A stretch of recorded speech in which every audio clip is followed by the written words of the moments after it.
Avec nous sur ce plateau, Alexis Corbière, bonsoir. Bonsoir. Vous êtes le porte-parole de Jean-Luc Mélenchon. Le candidat lui-même n'a pas souhaité venir sur ce plateau pour présenter son programme. Vous êtes cruel. On a un agenda très chargé. Je m'excuse platement de sa part.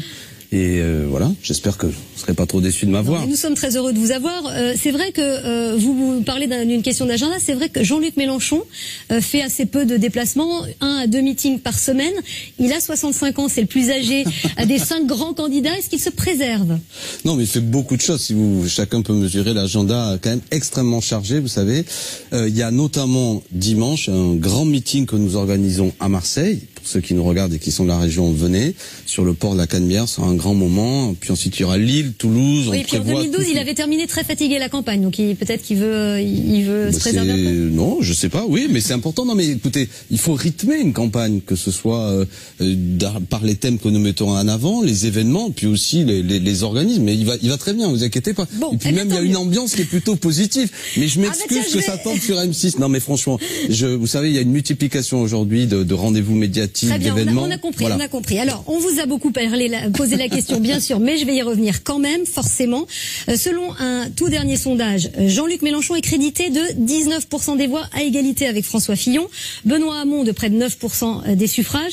Finalement, mathématiquement, si on additionne les deux, vous seriez au premier tour. Une alliance est d'ailleurs souhaitée par 78% des électeurs de gauche. Alors pourquoi pas?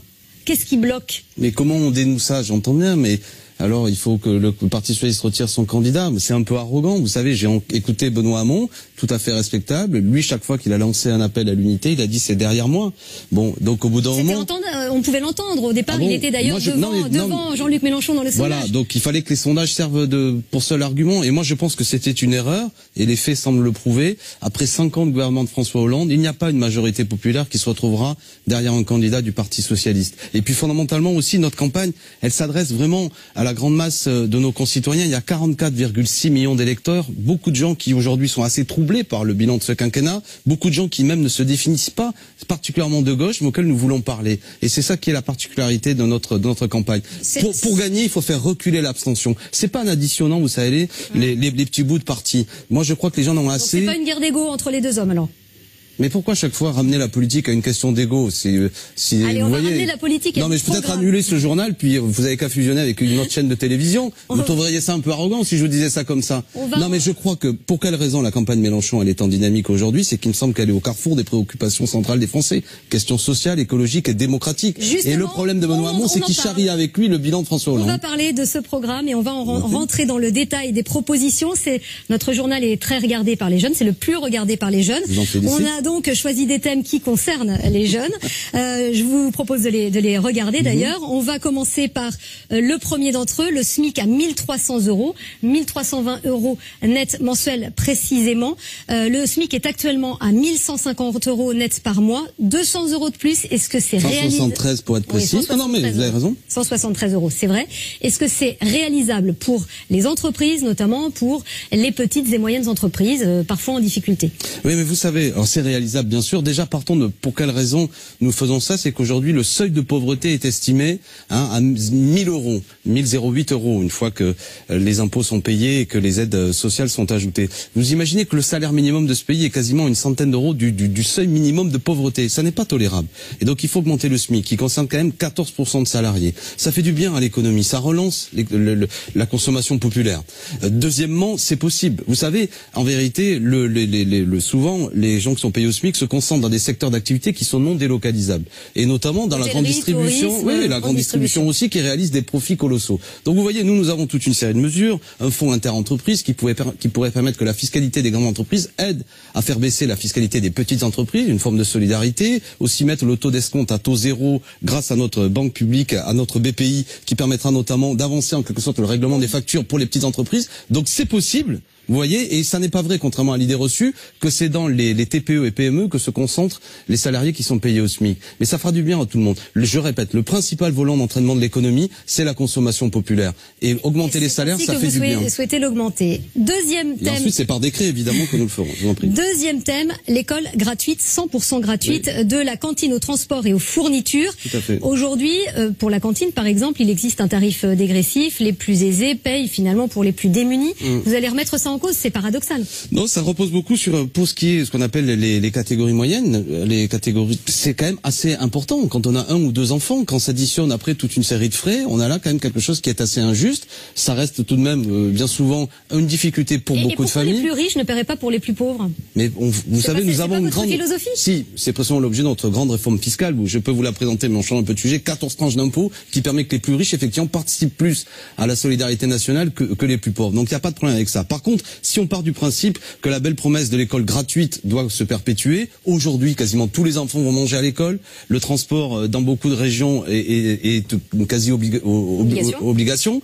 Et puis vous avez même, vous n'allez pas jusqu'au bout, mais aujourd'hui il y a une réforme scolaire dernièrement qui amène à ce que les activités périscolaires n'ont pas le même tarif selon les écoles. Et ça, je trouve ça particulièrement préjudiciable. Donc il faut que, après il y a toute une série de dépenses, mais que l'école, dans sa totalité, et notamment aujourd'hui dans ce qui est la restauration scolaire, puisse être gratuite, et c'est tout à fait finançable. Troisième thème que nous avons soulevé, le droit de vote à 16 ans. Pourquoi ? Les enfants, ils sont assez mûrs pour décider de leurs représentants à 16 ans? Oui, déjà, vous savez, ça existe dans beaucoup de pays, et les jeunes Français... Certains pédopsychiatres ne disent pas... Alors, ce que disent les pédopsychiatres, c'est que vous savez, le cerveau, il se termine complètement à l'âge de 25 ans. Donc, vous voyez, de 18 à 25 ans, notre cerveau est encore en évolution. Et puis, je connais aussi des citoyens qui ont 30, 40, 50 ans, qui sont sous l'influence, notamment des sondages. À 16 ans, j'observe que la jeunesse française, elle est particulièrement mobilisée, elle l'a montré dernièrement. À 16 ans, on peut avoir une responsabilité parentale. À 16 ans, on peut travailler, on peut voter au sein de l'entreprise. Et puis surtout, les jeunes Français sont pas plus bêtes, pardon de l'expression, que nos amis autrichiens, allemands, où il y a déjà le droit de vote à 16 ans, argentins, équatoriens. La responsabilité pénale, elle est à 18 ans. Non, mais gardons-la à 18 ans. Gardons-la à 18 ans. Alors donc, on est mûr pour décider de qui va nous représenter, mais on n'est pas suffisamment mûr pour être responsable de ses actes. Mais on est responsable de ses actes d'une certaine façon. Aujourd'hui, vous savez très bien qu'il peut y avoir des dérogations qui permettent de sanctionner des jeunes à partir de lorsqu'ils ont commis un crime entre 16 et 18 ans. Ne caricaturons pas les choses. Mais il y a une situation où aujourd'hui, on peut très bien voter à partir de 16 ou 17 ans, être un citoyen actif. Toutes ces dernières années ont démontré que la jeunesse, elle s'est mobilisée. Je pense encore notamment récemment sur la loi El Khomri. Elle a une opinion, elle est très engagée. Ça ferait 1,5 million d'électeurs en plus. Et on a tout à gagner d'élargir le corps électoral. La démocratie. On va passer maintenant, si vous le voulez bien, à une série de questions-réponses très rapides par oui ou par non. Actuellement, selon les derniers sondages, la finale de cette présidentielle, ce serait Emmanuel Macron contre Marine Le Pen.